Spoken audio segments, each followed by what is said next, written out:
Hey guys, how's it going? It's Danilo from the King Realty Group. Hope you're having a great day. Thanks again for joining us on our new episode here. We're taking a look at March 2020 and what's going on in our GTA market. Very special episode for you guys, obviously, because there's a lot of things going on right now, especially with the COVID-19 impact. And we're going to talk specifically in this video about how it's impacted our GTA market because we're talking about March, and March really is when all the shutdowns started, and we're starting to see now in the numbers what exactly is going on with the real estate market. So here we go.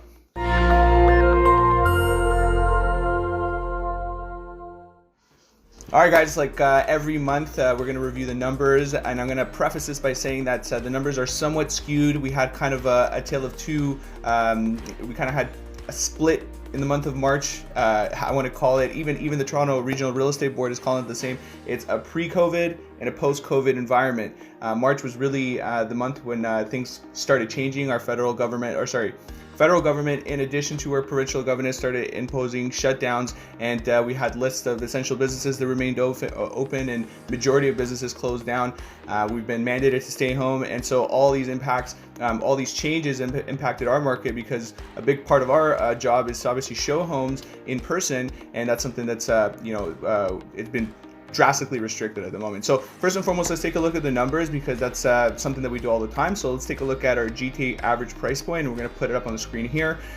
In March 2020, our average price point was $902,680. That's actually up 14.5% from 2019. So we're still in positive territory when we're comparing to last year when it comes to sales and when it comes to price points as well. So when we identify the different housing types, we still have increases as well compared to last year. So detached homes were at 1,107,870, and that was actually up 12.5%.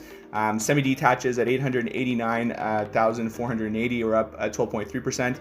Townhomes at 721,006 are actually up 11.6%, and condo apartments, we're starting to get really heated into in the first couple months of the year, and even into March as well, because if you see here, we're at the average price point of $658,719. That's actually up 17.7% from last year. So the increases are obviously these numbers are very indicative of what was going on in March and really the first couple months of the year.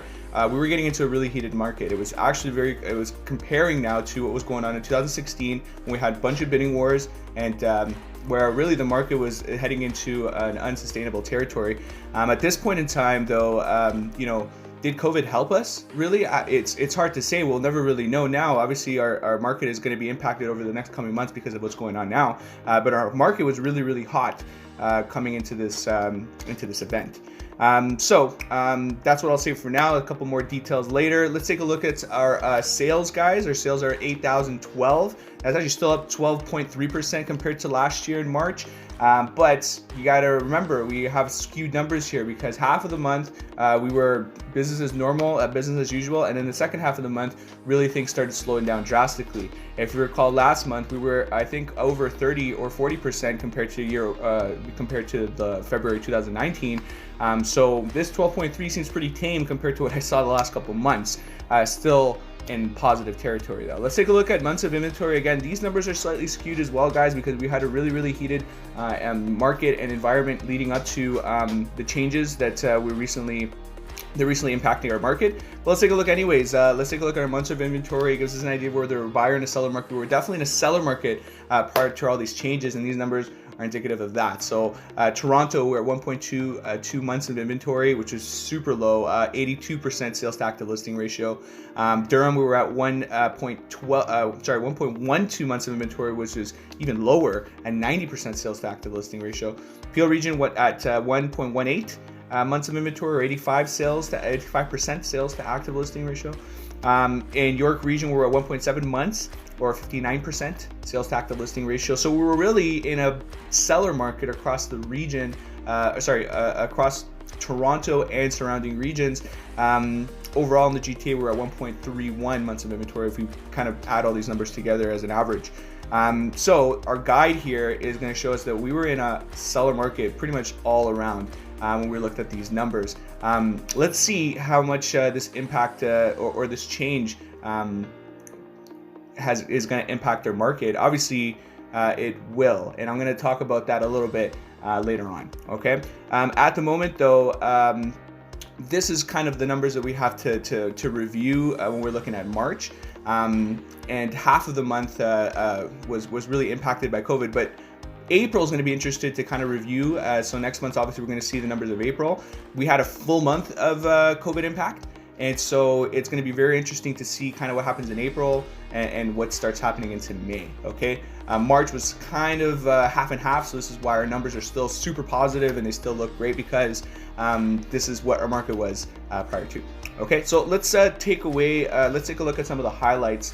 Some of the stuff that we've been noticing. We're obviously need to state the obvious here. The numbers are out of whack. Why? This is really a split between two different markets in March, pre-COVID, like I said, and post-COVID. Once the mandate was put in place to stay home, obviously a couple things dropped drastically. Sales and activity dropped significantly. This is some of the stuff that we're going to take a look at just now. So sales actually dropped literally by 66% from the first half of March to the second half of March. 66%. You know, we were actually up, I think, about 50%.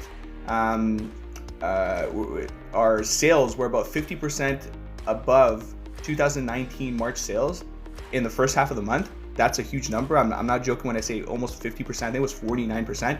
And then we tumbled into about negative 16% sales when we look at second half of March compared to second half of March 2019. We went from 50, and let's say zeros right here, we went down to minus 16. So this is why I say there's about 66% drop in sales from one half of the month to the other.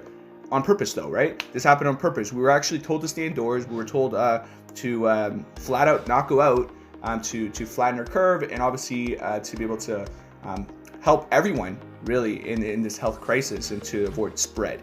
And so on purpose, you know, our numbers and our market was impacted, okay? But the greater good is where we're leaning towards here, right? We want to save lives at the end of the day. Showing activity had actually greater drop. So we based this on Broker Bay data, so I should be able to put that up on the screen here for you, where we're seeing that from March to April, we had an 84% drop in showing activity. 84% drop in showing activity. That really shows that we only had 13% of the average activity. I mean, that's crazy. It's unheard of. And I think you hearing that a lot. You know, in our lifetime, we've never experienced something like this. And for that reason, the reaction from our markets are always going to be unique. Like what's going on in the stock market is very unique. What's going on in the real estate market is very unique. People's reactions are very unique. You know, I was looking at an article where there's animals now just kind of like frolicking in public areas where it's normally common to see a bunch of humans. And so that's something that we don't normally see. So a lot of things are happening here that we don't normally see. So we're going to really just pay attention to what's going on in our GTA market. I look at these numbers all the time, and so I'm here to keep you guys informed. Okay.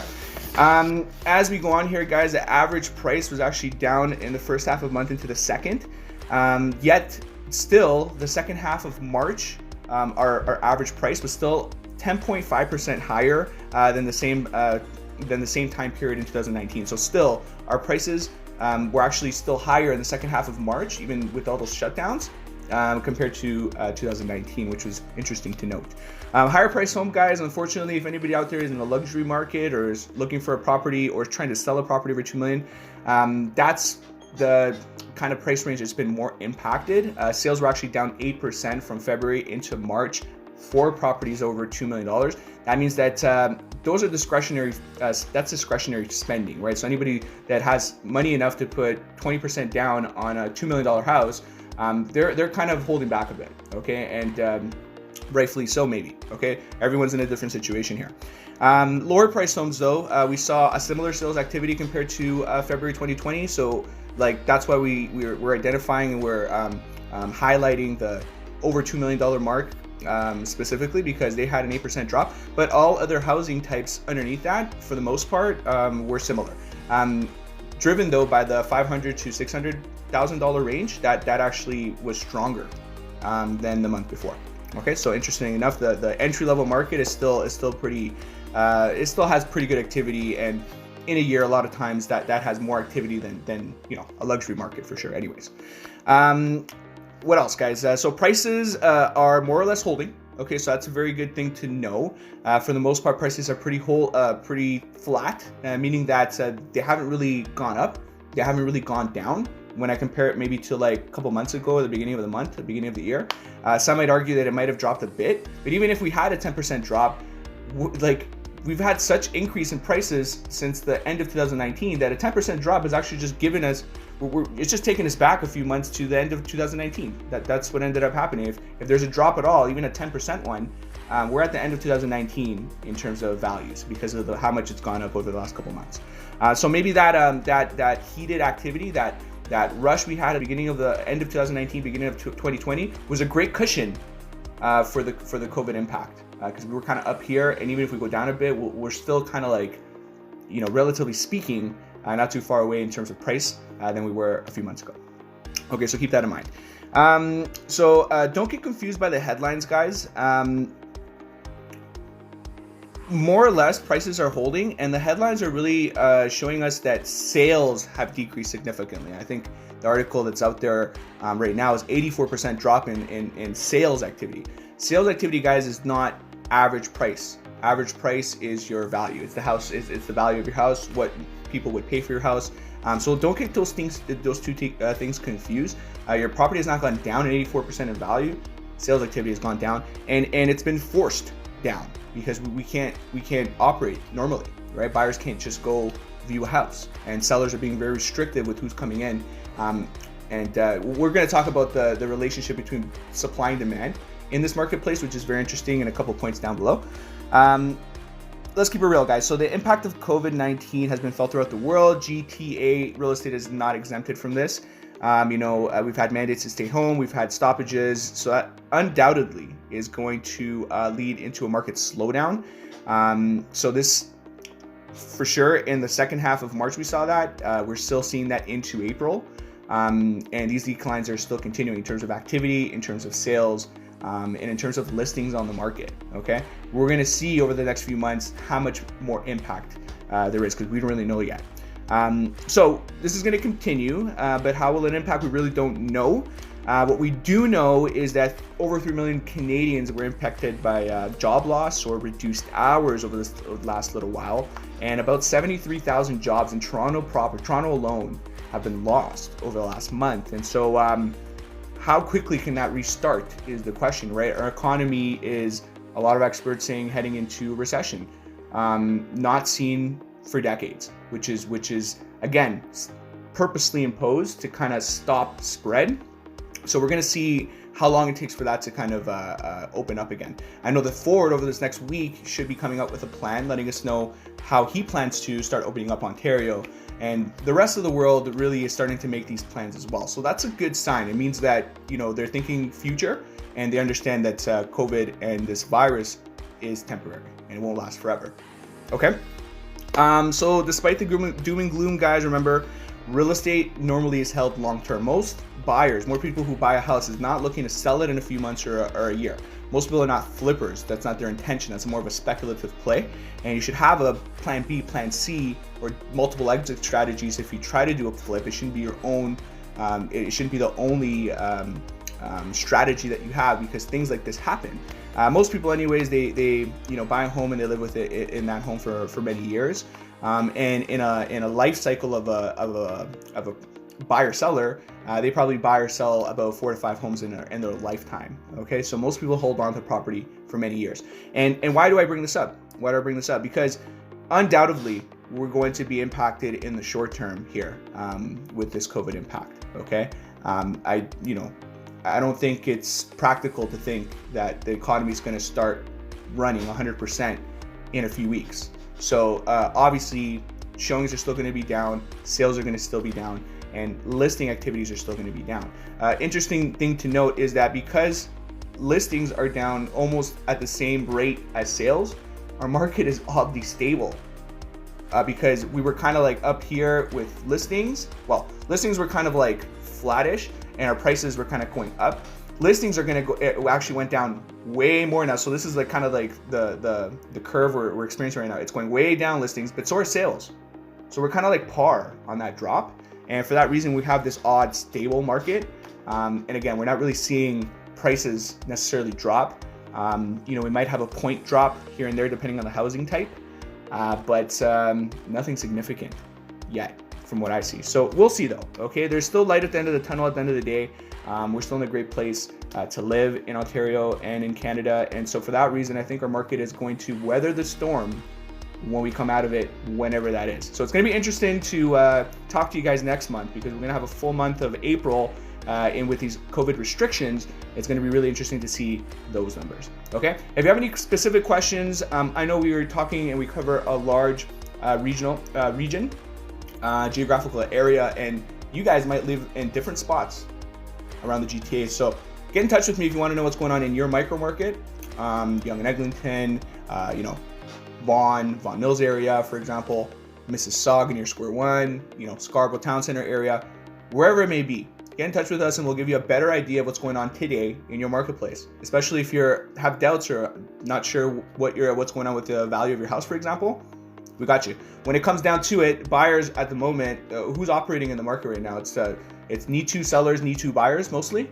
But there are some speculative buyers out there. Some people that are kind of trying to see what's out there, right? They've been putting their buying plans on hold for a while, and now maybe they were thinking they're going to be priced out because of how things were going at the beginning of the year. Things are a little bit more alleviated for a buyer, right? And so if you're kind of thinking about that, get in touch and see how you can kind of fit in to this whole thing. All right. Thanks again, guys. If you thought that this was valuable, I want to ask you something. If you can help me out with one thing, send this over to somebody you think might benefit. Forward the email, share the link, and that way this message gets across to a lot more people. Okay. One other thing, guys, we do have resources for COVID. I think below in the email or wherever you might see this, you should have a link to resources on how to apply for financial aid given to us by our governments. There's been a couple changes. The TRREB now is available to people who make as low as or as much as $1,000. If you made $1,000 or less, you can still apply for the TRREB. I know now for the CEBA, right? For business owners, you can now apply for this 40K loan, even if you have a 20K payroll versus before I think it was a limit of 50. There's a new plan now for students as well that are getting $1,250 a month. And there's a few different criteria there. So all that information is there. And if you need to get some information on how to apply for that stuff, you can always reach out. We'll try to help you out. Thanks again, guys. You have a great day, and we'll chat soon. Okay, take care.